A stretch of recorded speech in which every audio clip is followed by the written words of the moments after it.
Hi folks, and welcome to this video where I'm talking about a project that I'm in the midst of working with ChatGPT to write a short science fiction story.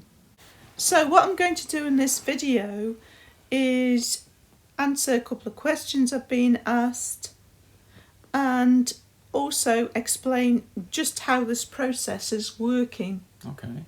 But before I get into that, just want to mention, folks, some of you may remember that I uploaded a video, I think it was about a week ago, about how I was very stressed and I was using various robotic sort of pets and models to help me with that stress. And I said I couldn't tell you what was going on, and there was a reason, but I would tell you about it later. So what was going on was I was called for jury service. I've been on jury service for 3 weeks, and that's why I've not been posting as much. I found it excruciating, to be honest. It was absolute torture. I was really stressed. I wasn't sleeping. I was a mess.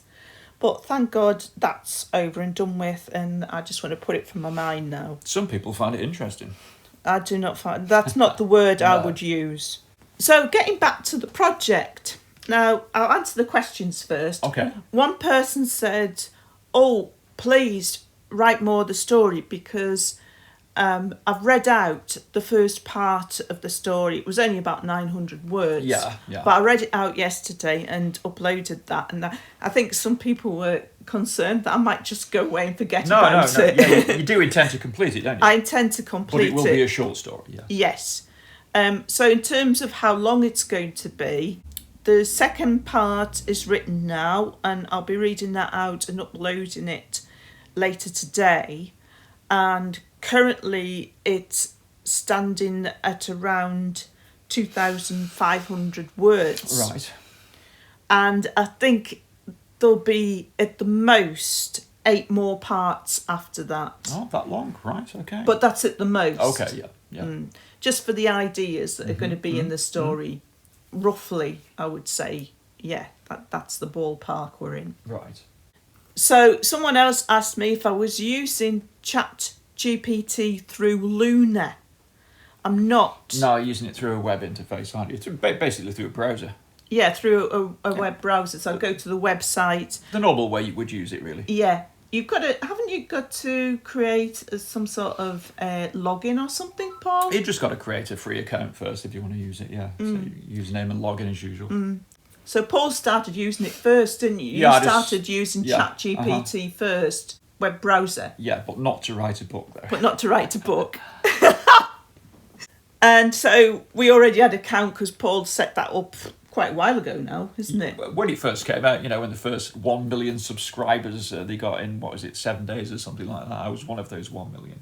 So I had this idea initially of someone going into suspended animation during the 1960s. Oh, this is the plot of the story then? Yes. A very simple plot, yeah. Yes. So I had the idea of somebody going into suspended animation during the 1960s and waking up in 100 years' time. Right. And the world is nothing like the person thought it would be. And originally you were just going to give that idea to ChatGPT and see if it could write a short story. Yes, and that's what I did. I said sort of, ChatGPT, write me a 20,000 word short story focusing on somebody waking up in a lab after being in suspended animation for 100 years. But what happened was it only wrote 500 words and then just stopped. It's limited to, each response is limited to about 500-600 words. And if you want it to carry on, you've got to say carry on. Yes, so we learnt that next, didn't we? Uh-huh. So I just kept putting carry on and it would write the next 500 in. I think we got about 5,000 words and then we had a look at it. Yeah. And it wasn't very good. Really, it was awful. Yeah. It was awful. It didn't make sense. It was disjointed. It wasn't interesting. It was repetitive. Yeah.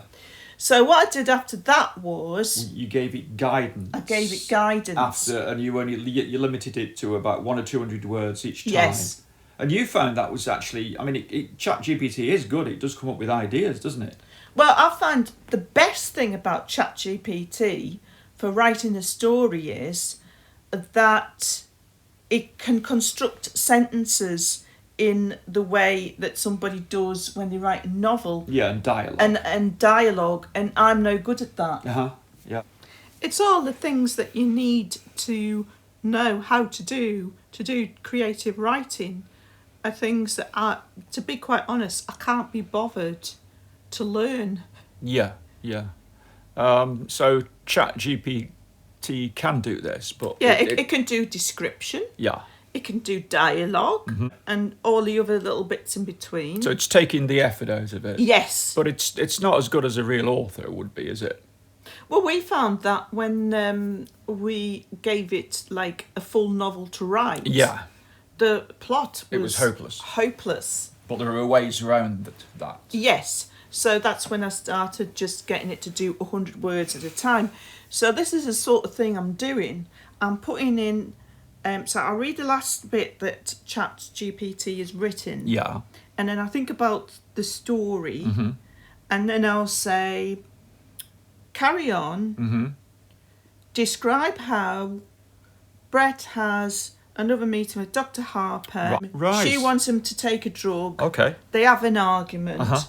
He eventually relents. So that sort of thing. You're really guiding the plot structure. Yes. Very tightly. You're doing that. Yes. Although GPT is stimulating your creative imagination as well. Even. Well, that's right, because when I started off, all I had in my head was the idea that I mentioned earlier. Somebody goes into suspended animation during the 1960s, they awaken 100 years later in a lab, and the world's completely different to what they've expected. That was the only idea all you had in your head. In my head. But ChatGPT, as it's tried to write the story, yes, and done it reasonably well. It's given me ideas. It's given you ideas, and then you've fed those ideas back in, and also tightly controlled the plot structure. So it's like a collaborative effort. It is really, yeah. And you sort of like, if you compare it to films, are you like a director? A bit like a director. A bit like a director, producer, and editor, and collaborative scriptwriter. Yeah, because when it does write something,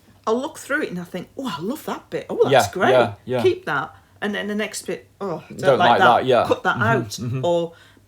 yeah, that's okay, but I don't just like these little bits. I'll just change these words here. Yeah. And that's how it's been working. It's really an exciting collaborative effort, isn't it? I find it fantastically exciting because I said to you many years ago, I've always wanted to write a science fiction because story. You've had some good ideas, but you can't.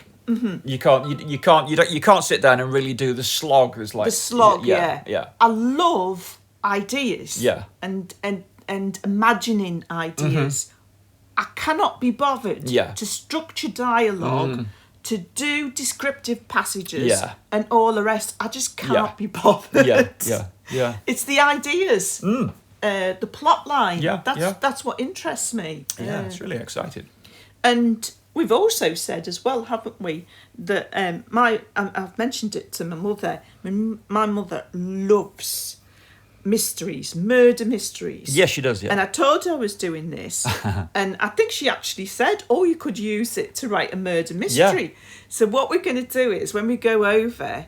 when we visit her, me and my mother are going to actually try and get it to write a murder mystery. I can imagine she'll like having some input to that. I'm sure. She's looking forward to it.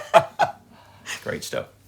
So that's about it in a nutshell. As you can see, it's obviously called Final Awakening. Yeah. There is some meaning to that title. Yes. That'll only become apparent right at the end of the story. Yeah.